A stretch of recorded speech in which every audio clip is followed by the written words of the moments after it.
Bonjour à tous et bienvenue sur le podcast La vie suffit. Et si vous vous autorisiez cette année à être tout ce que vous avez envie d'être sans aucune limite? Pourquoi est-ce que vous avez peur de paraître pas très cohérent alors qu'au fond vous vous sentez multiple?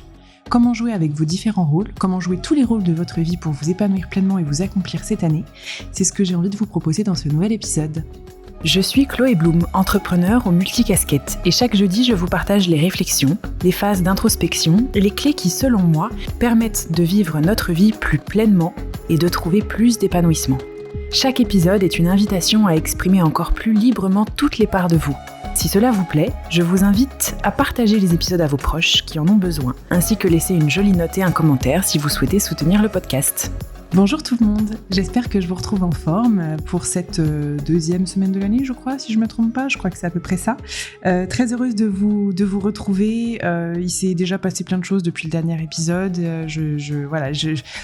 que vous dire, à part que j'essaye de faire passer un maximum de messages, notamment sur mes autres réseaux sociaux, donc Instagram, et je véhicule beaucoup de choses que je peux pas véhiculer ici, qui sont beaucoup plus dans la notion de spontanéité. Et notamment, il y a eu, depuis le dernier épisode, j'ai fait une prise de parole au sujet de quelque chose que j'ai pas abordé ici et de ce que j'ai pu ressentir en tant que femme en 2024 avec toute l'actualité qui m'a énormément bouleversée comme beaucoup d'entre nous, et donc j'ai aussi dit que je porterais beaucoup plus ma voix en tant que femme cette année. Bref, je voulais simplement vous remercier pour les personnes justement qui me suivent par là-bas et qui ont pris le temps de m'écrire, d'envoyer des témoignages, des mots, des commentaires, etc. Ça a été quelques jours très très très très bouleversants. Voilà, je ne cesserai de vous dire merci. Merci pour vos témoignages, même si ça me rend triste de les lire, et merci pour votre soutien, et merci pour l'écoute aussi dont vous avez fait preuve quand je vous ai parlé de l'agression que j'ai eue à la Fnac il y a quelques semaines pendant les dédicaces. Voilà, je vais pas m'attarder là-dessus, mais j'avais simplement envie de redire merci de vive voix à toutes ces personnes qui me contactent, parce que c'est... j'insisterai jamais assez, c'est vraiment le soutien que vous donnez à ma voix qui me donne du courage, en fait. Et voilà, et j'ai pas envie de vous décevoir quelque part, j'ai pas envie d'être défaillante là-dessus, entre guillemets, et j'ai envie de pouvoir honorer aussi la confiance que vous me faites cette année. Voilà, et donc sans plus attendre, évidemment, ça me fait me poser plein de questions, en fait, d'être en contact avec vous, et je me disais qu'il y a quand même quelque chose qui est en trame de fond depuis des années dans mon travail, c'est la notion de multidimensionnalité. C'est vraiment en trame de fond, puisque c'est dans tout ce que je propose, c'est dans tous les épisodes de podcast, c'est dans tous les programmes aussi, vous le savez, enfin, les programmes que je propose, c'est toujours des programmes qui visent à explorer un de nos archétypes, une partie de notre personnalité, etc. Donc la multidimensionnalité, c'est vraiment quelque chose qui fait complètement partie de mon message, et je me suis dit, mais en fait, j'ai jamais dédié un épisode à ça.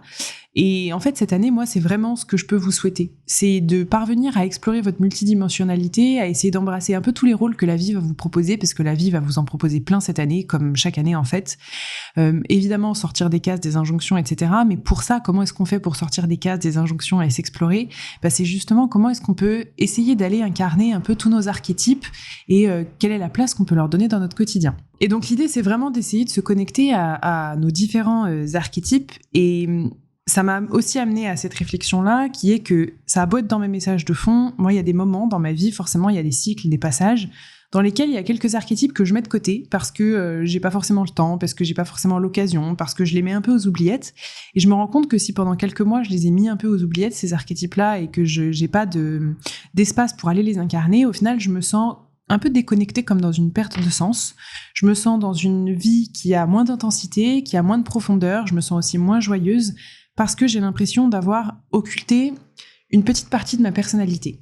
Et donc cette année, c'était vraiment ce que j'avais envie de vous proposer pour démarrer cette année, c'est comment est-ce qu'on peut essayer de découvrir ensemble des clés pour essayer d'aller incarner tous nos archétypes dans notre quotidien. Donc c'est en 2025, je vous propose d'essayer de vous autoriser à incarner toutes les facettes de vous-même sans avoir peur. C'est surtout ça le truc principal, sans avoir peur d'incarner ces choses-là. Parce qu'en fait, ce qui nous retient d'explorer des personnages qu'on a dans notre personnalité, en réalité, c'est souvent la peur. C'est souvent cette peur de se dire oui, mais du coup, on va me découvrir sous cette facette-là, et puis du coup, moi j'ai peur parce que je me rends compte que peut-être que cette facette-là va pas être acceptée, ou qu'elle est pas trop en lien avec mon éducation, ou peut-être qu'en fait ça n'aura rien à faire au milieu de mon travail. Donc il y a un petit peu toutes ces choses-là, et je me suis dit que justement ce début d'année, c'est quand même une énergie de renouveau. Alors certes, il y a des résolutions et des tas de trucs, voilà. Moi je trouve que souvent c'est assez linéaire en fait ce qu'on nous propose, soit on a des objectifs qui sont très linéaires, soit des résolutions qui sont très linéaires. Moi personnellement, ça me fait pas vibrer, ça me fait pas spécialement kiffer. J'avais envie de proposer quelque chose qui soit un peu plus alternatif et qui permette de jouer un petit peu plus. Donc, le fin fond de ce message-là, de l'être multifacette avec tous nos archétypes, en fait, c'est la notion d'authenticité. Moi, j'ai une vision de la femme, mais de l'homme aussi. Je parle de la femme parce qu'encore une fois, vous êtes une majorité de femmes, mais j'ai une vision de l'être humain qui est une vision multifacette. C'est-à-dire que je pense que l'authenticité, c'est pas ce truc de être soi, à chaque instant, dans n'importe quel moment, et tout le temps la même personne. Moi, personnellement, je crois pas trop à ça. J'utilise aussi ce terme de être soi, mais au fond, je trouve que ça veut pas dire grand-chose. Pour moi, la notion d'authenticité, c'est plus l'autorisation qu'on va se donner, en fait, et la légitimité qu'on va se donner à exprimer toutes les parties de notre personnalité, toutes les parties qui nous composent, toutes les facettes, si on veut, même si elles paraissent contradictoires avec une autre, même si elle paraît illégitime finalement, et donc d'essayer d'aller jouer des archétypes. Les archétypes, je pense que vous savez ce que c'est, on va dire un personnage qu'on a dans notre personnalité. Et moi, je pense qu'on a plein de personnages en fait en réalité. Et quand on va essayer justement d'aller jouer nos différents archétypes, on se rend compte qu'en fait, ça va être extrêmement riche. Ça va donner une expérience de vie aussi qui va être hyper fluide et hyper belle et pleine d'apprentissage, etc. Parce que vous le savez, enfin, je pense qu'on le remarque tous, on n'est pas tout le temps la même personne en fonction de la situation dans laquelle on se trouve. Il y a des fois où vous avez l'impression d'être différente parce que vous êtes en train de mettre un masque parce que vous vous sentez pas forcément à l'aise, mais il y a aussi d'autres endroits dans lesquels vous vous sentez différente, mais vous avez quand même la sensation d'être vraiment 100% vous-même. Est-ce que ça vous a déjà donné un peu cette sensation-là ? Vous allez vous retrouver avec certaines personnes, vous avez l'impression d'être 100% vous et d'incarner une facette de vous qui va être un peu fofolle, un peu spontanée, un peu plus extravertie. Et puis il y a d'autres endroits où vous avez l'impression d'incarner avec peut-être votre partenaire ou quelqu'un d'autre parfaitement vous-même, vous avez vraiment l'impression d'être vous, et pourtant votre personnalité est pas du tout la même. Je pense que il me semble que la réponse est oui et que ça me semble être quand même une évidence. Et ben en fait, moi, c'est de ces archétypes-là dont je parle. C'est que votre authenticité, pour moi, elle va se trouver là-dedans. C'est pas juste ce truc de je me fous la paix, je m'autorise à être moi, et puis je suis tout le temps moi, et puis c'est tout. Moi, je trouve que ça veut pas dire grand-chose, encore une fois.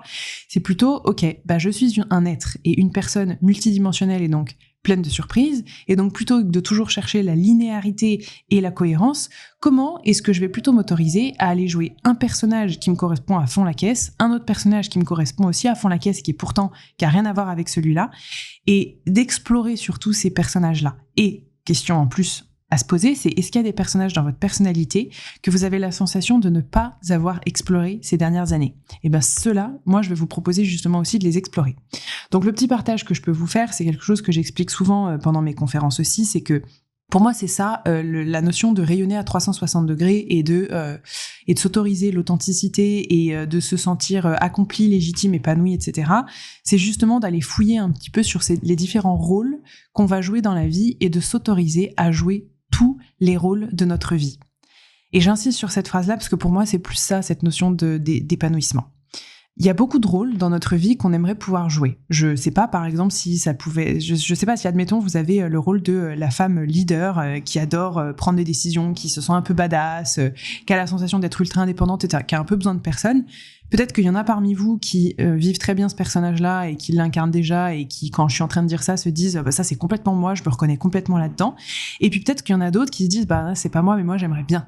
Mais qu'est-ce qui vous en empêche ? À part la peur, pas grand-chose. En fait, c'est un personnage qui se trouve quand même en vous. Et il y a ce truc de dire mais ça c'est pas moi, mais ça me ressemble pas, je pense qu'on peut pas échapper à sa vraie nature, etc. Moi je suis convaincue que notre vraie nature est vraiment multidimensionnelle et qu'il suffit de créer de l'espace pour les différents rôles qu'on veut jouer dans notre vie. Donc la première chose qui vous empêche en fait de jouer ces rôles-là, évidemment il y a la peur. Ça c'est sûr et certain. Une des choses que j'ai remarqué, alors particulièrement en tant que femme, qui nous bloque dans le fait d'aller jouer plein de rôles à la fois, c'est qu'on va beaucoup être jugé de personnes instables, de personnes contradictoires ou de personnes qui bouffent à tous les râteliers. Eh bien, devinez quoi, c'est quelque chose qu'on dit constamment aussi à propos de moi, et j'ai appris à n'en avoir plus rien à faire, entre guillemets aussi. Cette notion de contradictoire, elle existe dans l'esprit des gens qui pensent petit. Voilà, je le dis parce que moi, c'est comme ça que je le ressens. Vous êtes large, les autres pensent petit, eh bien, c'est pas grave. Vous allez essayer d'incarner ce que vous êtes auprès de personnes qui pensent aussi large que vous. C'est un raccourci de dire ça, c'est beaucoup moins facile que ce que je dis là, en fait, en réalité, parce qu'évidemment, ça demande pas mal de travail sur l'affirmation de soi, de la confiance en soi, etc. Mais il y a vraiment cette notion de comprendre que quand on vous dit que vous êtes contradictoire, que vous êtes instable ou que vous bouffez à tous les râteliers, ce sont des projections de la part de personnes pour qui c'est inenvisageable d'être plus large qu'une seule personnalité. Donc c'est de la projection de la part de personnes qui pensent étroit, qui ont une pensée qui va être étroite et non pas qui va être vaste.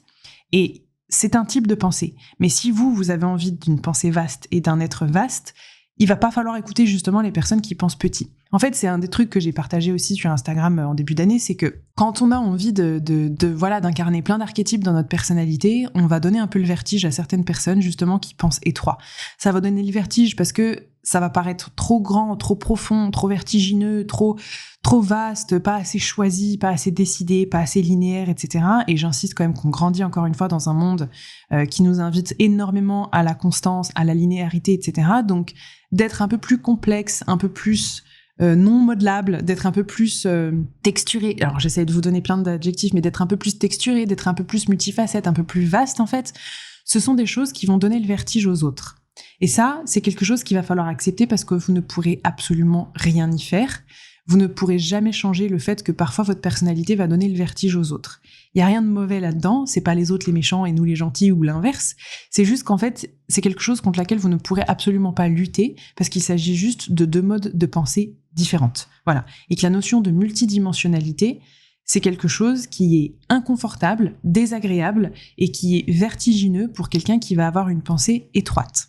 Donc ça, c'est quelque chose qu'il faut comprendre, c'est que la peur du regard des autres, ok, c'est ça qui fait barrière sur le fait que vous exploriez peut-être différents archétypes dans votre personnalité, bon ça c'est sûr.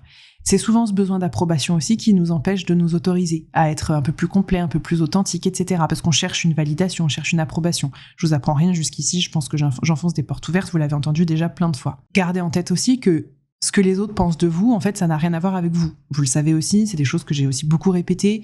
Ils sont simplement en train de réagir à ce que vous allez provoquer chez eux. Donc, à savoir que si vous provoquez un vertige, ou en tout cas si, face à votre pensée, eux ressentent un vertige, une contradiction, une limitation, ça va être beaucoup plus rassurant, encore une fois, de vous mettre une étiquette qui les rassure eux. D'accord ? Et ça, malheureusement, vous ne pourrez absolument rien y faire. Donc, ça sert strictement à rien de se débattre. Autre chose qui vous bloque aussi dans le fait d'explorer vos différents archétypes, c'est la notion de cohérence qui est tout le temps valorisée. C'est ultra valorisé, la cohérence, la ligne de conduite, les cases bien fixes, les stéréotypes de genre, la femme douce, l'homme fort, l'artiste bohème. On est vraiment dans des statu quo, en fait, on est dans des stéréotypes de genre également, qui, moi, me rendent complètement barge, mais ce sont des choses qui existent dans l'inconscient collectif, dans l'inconscient individuel, et c'est même des choses qui existent dans notre propre inconscient individuel, à nous et même à moi, comme je vous parle. Et vous allez constamment y être confronté même auprès de vous-même.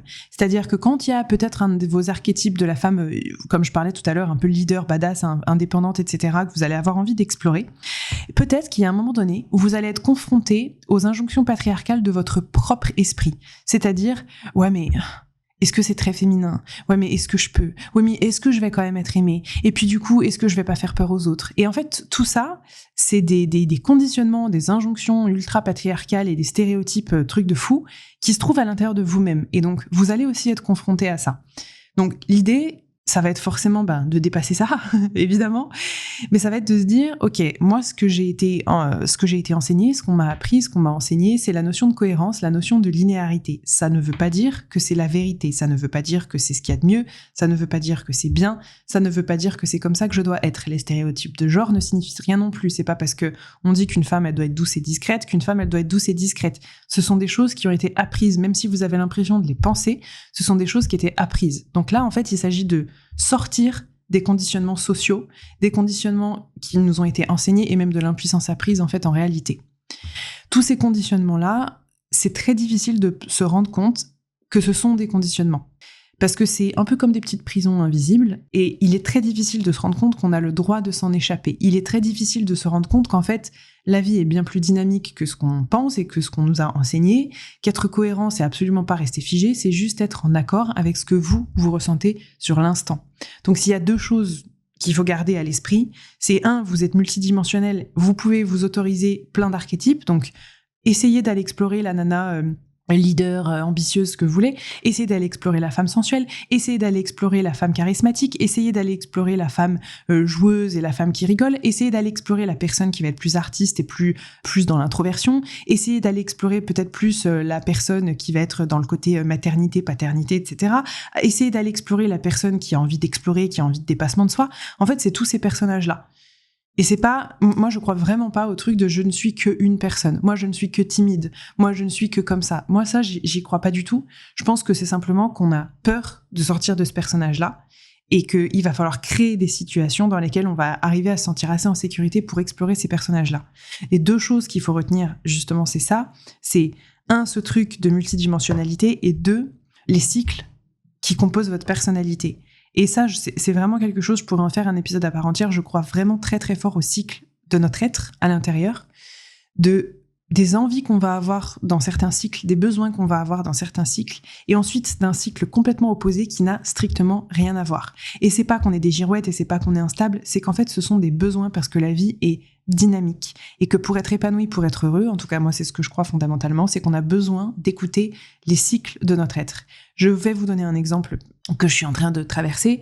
J'ai eu mon cycle où j'étais nomade et c'était quelque chose qui était très important pour moi. Jamais de la vie je me verrais me poser quelque part. Et quand j'étais nomade, je me disais même, mais jamais de la vie je pourrais m'installer quelque part, c'est impossible, je suis sûre que dans 10 ans je continuerai d'être nomade. Bon, écoutez, 5 ans plus tard, je me suis installée, je suis sédentaire, et en fait, jamais de la vie, je me reverrais redevenir nomade. C'était un des besoins. Un autre cycle qui est en train de s'engranger pour moi aussi, c'est que ces dernières années, pour moi, c'était impensable de revenir habiter en France, et en fait, juste, je voulais habiter sous les tropiques à tout prix. Donc c'est ce que je fais, et je suis installée sous les tropiques, et je suis installée loin de la France, en Indonésie, etc. Et à chaque fois que je rentre en France, je me dis vraiment que j'ai fait le meilleur choix, j'adore la France, mais en fait, juste, j'ai envie de vivre sous les tropiques, loin, très loin de la France, en Indonésie, etc. Et en fait, parce que j'ai eu vraiment besoin de nature, j'ai eu besoin de me connecter à ma spiritualité, j'ai eu besoin de vivre de rien, j'ai eu besoin de vraiment de m'éloigner de beaucoup du consumérisme, du matérialisme, etc. J'étais dans ce cycle-là. Et en fait, je me rends compte que là, je suis en train de re-rentrer depuis quelques mois dans un nouveau cycle où j'ai envie limite d'habiter à New York. Enfin, un délire, c'est n'importe quoi. Enfin, je veux dire, c'est complètement opposé. J'ai envie d'habiter en ville, j'ai envie de grandes villes, j'ai envie d'être à New York. J'ai pas envie spécialement d'être branchée sur ma spiritualité, en particulier avec une certaine forme. J'ai envie de choses beaucoup plus intellectuelles. J'ai envie de musée, j'ai envie d'histoire, j'ai envie d'apprendre, j'ai envie d'écrire, j'ai envie de choses beaucoup plus intellectuelles. J'ai envie de rencontres, j'ai envie de m'intéresser à l'histoire de l'Europe, de mon pays, de plein de choses. J'ai envie de grandes villes. Rien à voir. Je suis en train d'entrer dans un cycle qui est complètement différent de celui que j'ai traversé avant. Et je suis rentrée aussi au début dans ce truc de oui, mais quand même, attends, ça a rien à voir. Est-ce que c'est pas normal? Est-ce que ça veut dire que je sais pas être contente de ce que j'ai? Est-ce que c'est contradictoire? Est-ce que c'est instable? Jusqu'à ce que je me rappelle, exactement comme pour les archétypes, qu'en fait, ça fait partie de qui je suis. Je suis 1, multidimensionnel et j'ai plusieurs archétypes à aller jouer dans ma vie, et je suis 2, cyclique et j'ai des cycles de mon âme, de mon être, de mon cœur, appelez ça comme vous voulez, que j'ai besoin de respecter parce que c'est ce qui va nourrir ma vie intérieure. Voilà, donc les cycles, on pourrait en refaire un épisode de podcast en réalité, mais là l'idée c'était vraiment de rester concentré beaucoup sur les archétypes. Une autre chose qui peut aussi vous bloquer dans le fait d'aller incarner plusieurs de vos archétypes, c'est la peur de l'échec ou la peur du ridicule. Parce que quand on veut explorer une nouvelle partie de notre personnalité, peut-être qu'on n'a jamais joué ou qu'on connaît pas très bien encore parce qu'on l'a pas forcément incarné, on a la sensation que ça peut être risqué et on peut se dire ouais, mais si je suis pas crédible, et si je suis pas crédible, et puis si je suis pas prise au sérieux, et puis si les autres me critiquent, et puis si finalement je suis complètement ridicule. Et en fait, c'est ce truc qui fait partie intégrante du jeu de jouer tous les rôles de sa vie, c'est d'accepter que tous les essais de rôle que vous allez faire, ce sont des essais. Donc c'est que l'échec fait partie du jeu, en fait c'est juste un process. Bon, le ridicule va pas vous tuer, il vous libère, ça je pense que vous le savez, mais c'est surtout que ça fait partie du jeu d'avoir un peu peur du ridicule. Ça fait partie du jeu que ce soit un essai. On peut pas explorer notre archétype sensuel en étant directement une personne ultra sensuelle, etc. Sinon il y aurait rien à apprendre. En fait c'est quelle est la partie de ma personnalité que j'ai envie d'explorer cette année. Comment j'ai envie de m'explorer, c'est quoi le rôle que j'ai envie de jouer dans ma vie cette année. Une autre chose qui peut aussi vous bloquer dans cette notion de jouer un peu tous les rôles de sa vie, c'est le perfectionnisme évidemment. C'est que souvent on attend d'être parfaitement prêt avant d'explorer une nouvelle facette. Et il y a autre chose aussi, c'est que on attend d'avoir fait le tour d'une première avant de faire le tour d'une deuxième. Moi personnellement, c'est quelque chose que j'entends tout le temps. Quand j'ai commencé la danse, j'ai commencé avec du floor, donc de la danse au sol, et puis après j'ai eu envie de me mettre aux heels, en talons, et puis ensuite j'ai envie de me mettre au street jazz. Et quand j'expliquais ça et que je disais ouais mais là j'ai envie d'essayer ça, j'ai envie d'essayer ça, j'ai envie d'essayer ça, et j'arrête jamais. Maintenant je cumule les trois. On m'a aussi dit ouais mais non, perfectionne-toi déjà dans une première et puis ensuite tu passeras à une autre. Mais pourquoi ? Mais pourquoi ? Peut-être que toi ça te va, moi ça me va pas. Moi j'ai envie de tout essayer et je me rends compte que j'ai bien fait. Parce que je me suis rendu compte qu'en fait la dernière, le street jazz, c'était sûrement celle avec laquelle je collais le plus, qui me permettait de progresser dans la deuxième, le heels, et que le floor en fait je l'ai continué parce qu'il n'a absolument rien à voir et que c'est quelque chose que j'adore. Donc non, en fait j'ai pas envie d'être parfaite dans un domaine avant de passer à un autre. Et si je veux manger à tous les râteliers en même temps, je mange à tous les râteliers en même temps.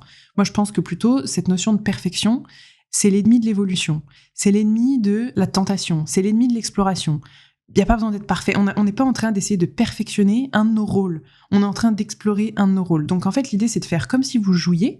Les enfants ils n'attendent pas d'être parfaits pour s'amuser, pour jouer, etc. Donc essayez de jouer tout simplement. Et puis la dernière chose qui peut vous empêcher aussi d'aller incarner plusieurs archétypes, plusieurs rôles dans votre vie en fait, c'est ça. C'est souvent évidemment on doit croire qu'on doit jouer un seul rôle unique, on nous balance partout, et énormément dans l'univers du dev perso encore plus, mais ça on nous le balance quand même depuis qu'on est né, qu'il faut trouver son identité, il faut trouver sa voie, il faut trouver sa vocation, trouver sa place et ensuite trouver sa mission de vie et toutes ces conneries. Et moi j'en peux plus de ça, en fait juste c'est quelque chose, j'adhère pas, je comprends pas, ça colle pas, ça résonne pas avec mon essence, et ça empêche pas que je me trouve hyper cohérente depuis le début de ma vie dans tout ce que je fais, tout n'est qu'une continuité, il y a un immense fil rouge, mais j'ai pas de rôle unique, et je sais que je veux pas de rôle unique, je suis pas tout à fait sûre de mon identité, je suis pas tout à fait sûre de ma vocation, ça se précise d'année en année, c'est toujours un même fil rouge, mais en fait ça ressemble jamais à la même chose, j'ai pas une mission, et si demain je veux tout plaquer et me reconvertir potière ou fleuriste, je le ferai. Et si je veux aller vivre à New York pour travailler au barreau de New York, non je déconne parce que j'ai pas fait les études qu'il faut, mais en vrai, je le ferai. C'est pourquoi rester dans une vie si on a envie de changer. Il y a ce truc-là, en fait. Donc, moi, je pense qu'on peut tout être, on peut juste pas tout être en même temps, et il faut choisir aussi selon nos cycles. Voilà. Donc, l'idée, c'est d'aller jouer un peu tout son éventail de cartes. Tout ce que je vous dis là, c'est quand même des portes ouvertes que j'enfonce, clairement, parce que c'est quelque chose que vous retrouvez dans tout mon travail. La notion de jouer tous ces archétypes et explorer tous ces archétypes. J'en parlais au début de l'épisode du podcast. C'est ce que j'essaye de vous proposer avec tous les programmes que je vous propose depuis des années. D'ailleurs, je pense que vous l'avez vu ces derniers mois, le nom de mes programmes et les thématiques des programmes, ces dernières années, ont quand même changé parce que j'essaye justement de vous montrer qu'avec une formation, on peut explorer une facette de sa personnalité. C'est pour ça que vous avez un programme qui va s'appeler Sensuel pour explorer sa sensualité. Vous avez un programme qui va s'appeler Solaire pour explorer son côté charismatique, affirmé, solaire et confiant. Vous avez un programme qui va s'appeler Intuitive pour explorer justement son intuition, ses capacités extrasensorielles. Vous avez le programme Clair-Obscur qui va être pour faire ce travail de l'ombre et explorer un peu la partie plus sauvage et plus animale et plus sombre à l'intérieur de vous. Vous avez Conscience Créatrice pour explorer votre partie plus spirituelle et plus introspective. Vous avez Couple Initiatique pour explorer la partie couple, en fait, tout simplement, qui je suis en couple et dans ma vie amoureuse, et Intimité Alchimique qui est la suite, qui est dans l'intimité et l'érotisme, etc. Et puis ensuite, n'en parlons pas, il y a aussi tous les ateliers business qui sont faits pour explorer des parties entrepreneuriales de vous. Donc en fait, moi j'ai essayé de créer tous ces accompagnements-là et tous ces programmes-là, justement pour que vous puissiez choisir ce qui vous plaît quand vous voulez, explorer une partie de vous plutôt que de rester dans un rôle qui soit unique. Voilà. Donc, je vous le dis aussi également, cette semaine, depuis aujourd'hui et jusqu'à dimanche soir uniquement, vous avez tous mes programmes qui sont en réduction, à prix très réduit, donc c'est la plus grosse promo de l'année. Ça veut dire que c'est vraiment le moment dans lequel il y a les plus grosses réductions dans toute l'année. On n'a encore jamais fait ça et on ne refera pas ça non plus cette année. on a fait quelque chose de complètement inédit en fait pour cette année, c'est que là on commence à proposer un éventail de programmes et de formations qui commence à être assez large, on commence à avoir pas mal d'archétypes, n'est-ce pas, à jouer, parce que moi je crois vraiment en ce truc multidimensionnel, et donc il y en a plein parmi vous qui nous demandent ouais mais moi du coup si je veux 1 programme, 2 programmes, 3 programmes, je voudrais en prendre plusieurs en fonction des archétypes que j'ai envie d'aller explorer cette année, etc. Donc ce qu'on a fait et ce qu'on a mis en place pour la première fois cette année, c'est de mettre en place des tarifs qui sont dégressifs. Ça veut dire que vous pouvez avoir des réductions entre moins 35 jusqu'à moins 50%. Je vous donne l'exemple, ça part d'un barème très simple. Si vous prenez par exemple 2 programmes, vous avez moins 35%. Si vous en prenez 3, vous avez moins 40%. Vous en prenez 4, vous avez moins 45%. Vous en prenez 5, vous avez moins 50%. Voilà, donc plus vous prenez de programmes, plus vous avez de réductions, etc. Évidemment, vous pouvez aussi les acheter à l'unité, il n'y a aucun problème du tout. Et vous avez 3 grandes catégories de programmes. Il y a tous les programmes que j'appelle Chloé Bloom, entre guillemets, qui sont sur une facette de votre personnalité. Donc, il y a conscience créatrice, clair-obscur, sensuelle, solaire et intuitive. Vous avez aussi tous les programmes couple, il y en a 2, donc couple initiatique et intimité alchimique. Et vous avez aussi tous les programmes business qui sont en promo avec créateur inspirant, visionnaire et propulsion. Je vais pas tout vous décrire, chaque programme, etc., parce que ça va être très long, mais là, vraiment, aujourd'hui, je propose un catalogue de produits, on va dire un éventail de plein de formations sur différents archétypes. L'idée, c'est que vous preniez ce qui vous parle et vous prenez pas ce qui vous parle pas. Donc, s'il y a des programmes que vous souhaitez acheter pour cette année, donc j'insiste là-dessus, quand vous les avez achetés, vous pouvez les commencer quand vous voulez. C'est accès à vie. Donc, si vous voulez le prendre maintenant et le commencer en décembre, c'est possible aussi. Dans tous les cas, en fait, c'est juste que là, vous avez une promo. Vous pouvez aller cliquer sur le lien qui est dans la description de l'épisode directement et vous avez vraiment la description de chaque programme qui fait quoi, les packs que vous pouvez vous composer vous-même, en fait, tout seul. Donc, l'idée, c'est de choisir, si vous voulez plusieurs programmes, vous pouvez choisir un pack du nombre de programmes que vous souhaitez et ensuite, il faudra juste nous dire quels sont les programmes que vous souhaitez dans ce pack-là, tout simplement. Voilà. Évidemment, il y a des paiements plusieurs fois, etc. Bon, bref, je vous laisse regarder directement sur le lien, mais sachez que c'est aussi vraiment là, cette partie intégrante de ma mission de pouvoir vous proposer des choses faites pour explorer des facettes de votre personnalité pour incarner ce côté multidimensionnel. Et évidemment, il y en aura encore cette année qui seront toujours sur cette thématique-là de une nouvelle facette de l'être humain, une nouvelle facette de la femme, une nouvelle facette de votre personnalité à explorer si jamais vous le souhaitez. Voilà, et j'ai vraiment envie de continuer à proposer ça parce que c'est quelque chose qui est extrêmement aligné avec le fond de ma pensée. Voilà. Donc, pour arriver sur cette notion d'archétype et de rôle en 2025, c'est un peu ce truc-là que moi, je voudrais vous proposer, juste avec cet épisode-là, c'est que vous vous penchez sur votre garde-robe à l'intérieur et puis vous vous dites en fait, ok, j'ai quel vêtement que je voudrais porter cette année? Donc, si vous deviez faire le point, et il y a un exercice gratuit à télécharger dans la description de cet épisode, ça serait, ok, quelle est la facette que j'ai déjà explorée, que j'ai envie de garder? Quelle est la facette que j'ai envie d'explorer de moi? Par exemple, cette année, j'ai envie d'explorer beaucoup plus la facette sensuelle de moi. Parfois, j'ai envie d'explorer beaucoup plus la facette guerrière. Ça va être plutôt le côté intuitif, plutôt le côté exploratrice, plutôt le côté ambitieuse, plutôt le côté maman. En fait, peu importe, c'est quelles sont les facettes et les rôles que vous avez envie d'explorer pour vous cette année.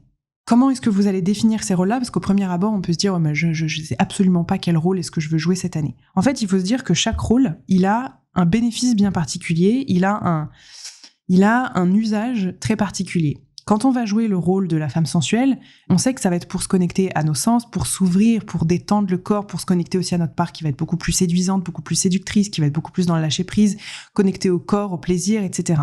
Cette part sensuelle, on va pas aller la jouer dans un endroit, c'est un rôle qu'on va pas jouer dans un endroit où ce qu'on a besoin d'être, ça va être d'être par exemple juste maternelle ou ambitieuse, directive, etc. Vous voyez, on va aller la jouer dans un rôle, on va jouer ce rôle de personne sensuelle dans un endroit dans lequel on en a besoin. Ok, encore une fois, j'enfonce des portes ouvertes, mais j'essaye d'être la plus claire précise parce que je sais que c'est un concept qui est parfois difficile à appréhender. Donc je vous donne un exemple. Moi, la notion de femme sensuelle, c'est un rôle que je vais pas jouer quand je suis avec ma famille, avec mes parents ou quand je suis dans mon business, en fait, en réalité. C'est un rôle que moi, j'ai envie de jouer, d'explorer quand je suis à la danse, quand je suis avec mon partenaire, quand je suis toute seule, mais parfois quand je me connecte à ma spiritualité, etc. C'est un rôle que j'ai besoin de jouer et que j'ai envie de jouer parce que ça me permet de tirer des fils de choses qui se trouvent à l'intérieur de moi et que je ne pourrais jamais jouer et jamais utiliser et jamais vivre si ce rôle-là n'existait pas dans ma vie. Même chose pour le rôle de la femme intuitive. Le rôle de la femme intuitive avec ses capacités extrasensorielles, etc., je crée des espaces pour la jouer parce que sinon, il y a des facettes de moi que je n'utiliserai jamais. Et c'est vous le savez depuis le temps que je le dis, c'est inconcevable pour moi de ne pas vivre 100% des parties de moi. Je suis dans cette vie-là pour m'expérimenter avec intensité, donc s'il y a des parties de moi qui sont encore inutilisées, je vais créer des endroits et des moments pour pouvoir les expérimenter. Et donc le moyen de le faire, c'est d'avoir un rôle à jouer. Donc le rôle de la femme intuitive, que je vais jouer quand je vais faire mes soins énergétiques, quand je vais créer mes programmes, quand je vais rencontrer quelqu'un, quand je vais prendre soin de quelqu'un, quand je vais tenir un espace, enfin bref, en fait, peu importe, ça me permet de jouer des cartes qui, sinon en temps normal, resteraient en train de dormir au fond de moi. En fait, vous voyez, c'est un peu ce truc-là. Et donc, ça fait du bien. Ça fait du bien parce que ça permet de s'expérimenter avec intensité, ça permet d'apprendre à se connaître, ça permet de se découvrir des nouveaux talents, ça permet de s'épanouir, ça permet de s'accomplir, ça permet de s'enrichir. C'est vraiment la notion de s'enrichir. Voilà.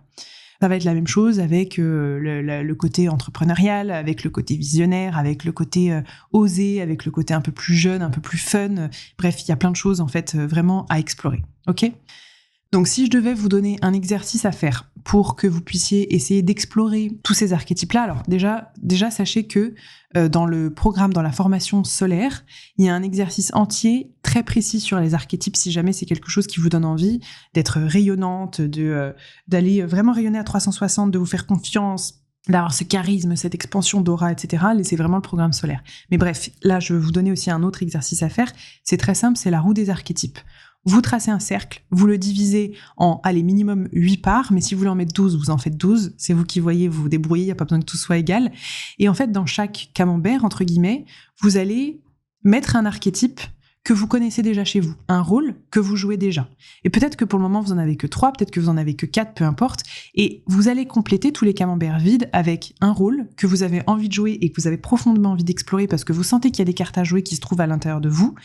Et vous allez ensuite pouvoir déterminer, ok, comment est-ce que je vais aller jouer cette partie-là de moi ? Cette année, elle va prendre quelle forme ? Je vais essayer d'aller incarner cette facette-là. Comment est-ce que je vais lui donner de l'espace ? Si jamais vous avez besoin de rendre les choses un petit peu plus concrètes, parce que, encore une fois, c'est un exercice qui peut ne pas paraître facile, chaque facette, elle peut avoir un accessoire.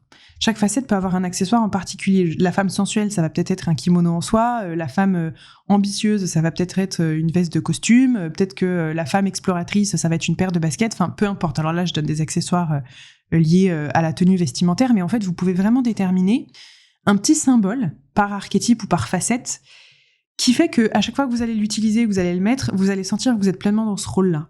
Donc on est vraiment dans un truc de jouer un rôle. Mais ce rôle, c'est ça aussi être soi. Et à chaque fois que je parle de ce concept-là, c'est une question qu'on me pose. On me dit « Oui, mais du coup, t'es pas vraiment toi parce que tu joues un rôle. » Mais si, parce que toi, t'es pas justement quelqu'un de fixe. En fait, c'est justement ce truc-là. Tu n'es pas quelqu'un de fixe. Tu as plein de personnalités différentes à jouer, qui sont toutes reliées par un immense fil rouge qui est ton essence la plus profonde et la plus pure et la plus authentique à l'intérieur de toi, mais elle va prendre plein de formes différentes en fonction du lieu où tu vas être. Et c'est exactement ce que j'explique à chaque fois, c'est que moi je suis pas Chloé Bloom. Chloé Bloom, c'est un de mes rôles. C'est un rôle que je joue pour faire ces podcasts-là, pour pouvoir partager autant de choses que ça, pour pouvoir aussi être dans l'extraversion, pour pouvoir faire des conférences, écrire un livre, etc. Mais heureusement que je suis pas Chloé Bloom quand je suis avec mes parents, heureusement que je suis pas Chloé Bloom quand je suis avec mon mec, heureusement que je suis pas Chloé Bloom quand je vais m'entraîner à la salle, etc.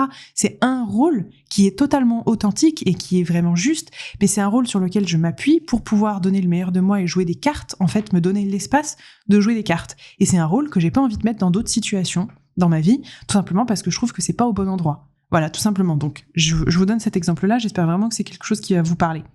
Si jamais vous n'arrivez pas à trouver de symboles, pas à trouver d'accessoires, etc., vous pouvez très bien faire ça un peu comme un espèce de théâtre intérieur et vous dire, en fait, chaque jour, en fonction des scènes, par exemple, enfin, en fonction des moments dans votre semaine, je vais mettre un personnage au centre de la scène. Qui c'est qui reste en coulisses? Qui c'est qui joue sur scène? Qui c'est qui est là pour une action? Qui c'est qui est là pour une décision? Qui c'est qui est là pour une expérience? Dans ce moment-là, quel est le personnage que j'ai envie de mettre sur scène? Dans ce moment-là, quels sont les personnages que j'ai envie de laisser en coulisses? Voilà. Et donc, on en revient avec ce que je vous disais là, c'est que quand j'enregistre un podcast, quand je suis en conférence, etc., le personnage qui est sur scène, c'est Chloé Bloom, et il n'y a pas la place pour quoi que ce soit d'autre. Il n'y a pas la place pour mes difficultés, il n'y a pas la place pour ma fatigue, il n'y a pas la place pour mes problèmes de couple, il n'y a pas la place pour, l'engueulade que j'ai eue avec mes parents ou quoi que ce soit. Il n'y a que la place pour Chloé Bloom pour que je puisse donner le meilleur de moi. Et tout le reste, je le laisse en coulisses. Et vice-versa, Quand je suis chez moi, par exemple, avec mon chéri le soir, il y a de la place pour plusieurs personnages, pour la femme sensuelle, pour la femme amoureuse, pour l'artiste, il y a de la place pour tout ça. Et en coulisses, il va rester, par exemple, Chloé Bloom, la femme d'affaires. C'est des choses qui restent en coulisses parce que j'ai pas envie de mettre ces rôles-là dans des espaces où c'est pas tout à fait propice à ça, en fait, tout simplement. Voilà. Vraiment, je vous encourage à télécharger gratuitement le lien de l'exercice en description parce que du coup, vous allez retrouver un petit défi en fait pour essayer justement de jouer un peu toutes ces facettes-là. Et j'insiste aussi là-dessus, si jamais cette année, il y a des archétypes que vous avez envie d'explorer très particulièrement chez vous, vous avez les réductions sur tous les programmes que je propose jusqu'à dimanche. Choisissez plutôt le ou les programmes qui vont correspondre aux archétypes que vous avez envie de jouer et peut-être dans lesquels vous êtes encore un peu bloqué ou sur lesquels vous avez envie de progresser ou pour lesquels vous avez envie justement d'acquérir un petit peu plus de connaissances. Donc si par exemple ça va être la sensualité parce que vous vous sentez pas spécialement connecté à votre corps, à votre sensualité, vous n'osez pas et c'est un archétype que vous avez beaucoup de mal à jouer parce que vous avez peur, vous savez que c'est sur sensuel qu'il faut partir. Voilà. Bon, je vous laisse vraiment tout regarder. Dans tous les cas, si je devais conclure avec un petit résumé très simple, parce qu'encore une fois, on est sur un sujet qui est très simple, mais moi que je trouve vraiment extrêmement puissant, c'est quelque chose qui a changé ma vie. De m'autoriser à jouer tous les rôles de ma vie sans limite et d'en trouver des nouveaux chaque année, c'est vraiment un truc qui me fait kiffer et un truc qui enrichit énormément ma vie. Et c'est ce qui me permet de progresser, de toucher à plein de choses. Donc si je devais clôturer, je vous dirais que incarner toutes vos facettes et jouer tous les rôles qui se trouvent dans votre personnalité, ce n'est pas être instable, ce n'est pas être inauthentique et ce n'est pas mettre un masque, c'est être vivant et être complet. Ce sont des rôles, des multi-rôles que vous allez pouvoir jouer qui va enrichir votre vie et qui va vous permettre aussi de beaucoup mieux comprendre ce que vous êtes. Rappelez-vous que vous êtes une pièce de théâtre, à vous seul. Vous êtes un peu comme un roman. Il y a plein de personnages et vous allez choisir par exemple cette année d'écrire des chapitres en particulier à propos de personnages en particulier. C'est tout. Voilà. Et peut-être qu'il y en aura des nouveaux, peut-être qu'il y en a des anciens qui vont revenir. Commencez à vous amuser, en fait, avec ces rôles-là. Dites-vous, OK, qu'est-ce que vous avez joué? Qu'est-ce que vous allez jouer cette année? C'est quoi les rôles que vous allez avoir envie de jouer cette année, tout simplement? Donc moi, ce que je vous propose, c'est cette année de choisir vraiment dans votre roue là, de camembert, de choisir au moins 3-4 rôles qui vous font peur et d'essayer d'aller les jouer. Parce que vous rêvez d'aller les explorer. Et vous pouvez très bien, une fois que vous avez choisi ces 3-4 rôles-là, avoir un petit acte symbolique pour chaque rôle. Par exemple, faire une petite action, mettre en place un projet, porter une tenue en particulier qui l'évoque, avoir une discussion en particulier dans ce rôle-là. Vous voyez, je vous redonne un autre exemple, mais si jamais vous devez avoir des discussions difficiles et que dans votre rôle de grande timide, c'est quelque chose que vous n'arrivez pas à faire, eh bien, il y a un rôle à aller chercher de personnes sincères, cash, qui s'est posé ses limites. Il y a un rôle à jouer, en fait, là-dedans. Il y a un rôle à chercher au niveau de la confiance. Et donc, ce sont des choses que vous allez pouvoir jouer. Ça va vraiment vous aider de jouer un personnage. C'est un peu comme un alter ego, quelque part. Sauf que c'est un alter ego authentique. Voilà, on va dire ça comme ça. Et puis, moi, ce qui m'intéresserait aussi, c'est que vous puissiez me partager, c'est quoi votre rôle préféré dans votre vie? Parce qu'en fait, on en a tous un. On a beau jouer plein de rôles différents. Et vraiment, je pense qu'on en joue plein de différents. En tout cas, vous en avez au moins 2, et puis après, peut-être que vous allez en avoir 18, j'en sais rien. Il y en a forcément un que vous préférez, parce que vous le trouvez peut-être plus confortable, parce que vous le trouvez peut-être moins confortable, peut-être parce que vous le trouvez plus enrichissant, peut-être parce que vous le trouvez encore plus proche de ce que vous êtes vraiment. Donc il y a peut-être un rôle que vous préférez jouer, dans lequel vous vous sentez vraiment bien, et ça, je serais très heureuse de pouvoir le lire et de savoir lequel c'est. Voilà. Rappelez-vous vraiment que vous n'avez pas à choisir, pas besoin de choisir entre je suis timide et je suis pas timide, je suis doux, je suis fort, je suis sage, je suis rebelle, je suis rêveuse, je suis bâtisseuse, je suis artiste, je suis ambitieuse. Il n'y a pas besoin de choisir dans toutes ces choses-là, c'est quelque chose qu'on peut incarner parce que vous allez avoir la possibilité d'avoir plusieurs rôles, tout simplement. Voilà, écoutez, j'espère que cette petite invitation pour 2025 vous plaira. Peut-être que ça vous permettra de vous engager un peu plus auprès de vous-même dans une multidimensionnalité un petit peu plus concrète. Et puis, si c'est pas le cas, parce que c'est un sujet qui vous inspire pas, écoutez, pas de souci. Je vous retrouverai la semaine prochaine pour un nouvel épisode qui sera sur un sujet complètement différent et qui, j'espère, vous inspirera aussi. Voilà, de mon côté, je suis toujours en train de dresser les rôles que je vais jouer cette année et je pense qu'il y a des rôles qui vont être très différents de ce que j'ai pu jouer aussi en 2024. Chloé Bloom, ça reste à l'actualité, ne vous inquiétez pas, j'ai pas prévu d'arrêter dans tous les cas. Et puis écoutez, voilà, je vous rappelle, si jamais vous avez envie d'explorer un sujet en particulier, tout est dans la description du podcast, les programmes sont en réduction cette semaine, tous les ateliers business entrepreneuriaux, tous les programmes pour bosser sur une facette de votre personnalité et les programmes sur le couple également. De mon côté, je vous embrasse fort et je vous retrouve la semaine prochaine. Bye bye.